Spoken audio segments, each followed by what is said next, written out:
Hey everyone, thank you so much for joining me today. My name is Laura Train Mama. Today we are having a look at the fourth story contained within the Thomas and Friends Annual for the year 1992. This story is called Bertie to the Rescue. Enjoy. We've got an excursion tomorrow, Bertie's driver said one evening. Bertie was pleased. He spent most of his time running between Thomas's station and the villages, so a trip to somewhere new made a nice change. "Are we taking children to the seaside?" he asked eagerly. "No," said his driver. "It's a group of climbers who want to go to the lake in the hills for a picnic. So make sure you rest your engine ready for tomorrow." But Bertie's engine wouldn't start when he awoke next day. His driver tried everything he could to make Bertie's engine better, but it was no use. So Bertie's friend Algie had to collect the climbers instead. Algie arrived on time, and they all set off happily.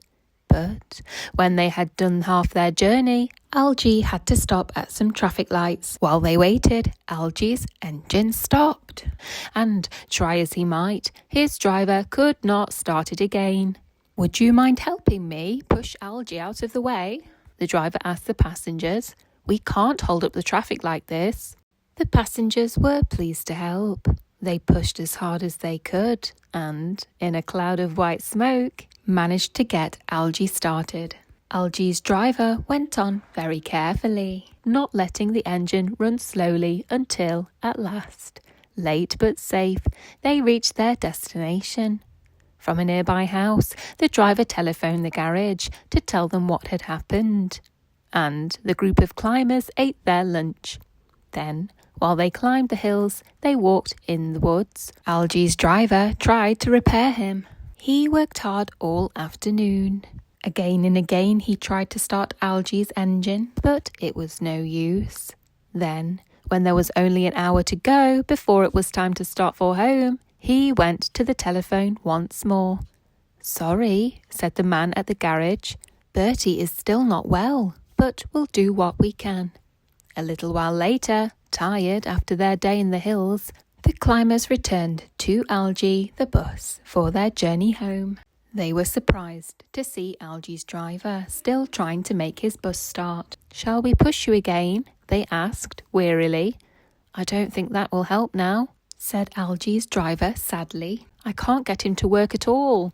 "How long will it take for another bus to come up here and collect us?" the climbers asked anxiously. "I'm afraid there isn't another bus," said Algie's driver. "That's the trouble. Bertie's out of action as well, but I ran for help an hour ago." At that very moment, they heard the toot of a familiar horn in the distance, and soon who should appear round the corner but Bertie? "Hop in," he said cheerily, stopped beside Algie and the climbers. "Driver's mended me, and now I feel fine. We'll have you home before you can say Bertie the Bus." That brings us to the end of the story, Bertie to the Rescue. I really hope that you enjoyed listening along with me today, and if you did, please don't forget to hit the like button. It really helps me out. Share this video with a friend if you want to. You could even check you're subscribed if you want to hear future stories like this one. And other than that, have a great day.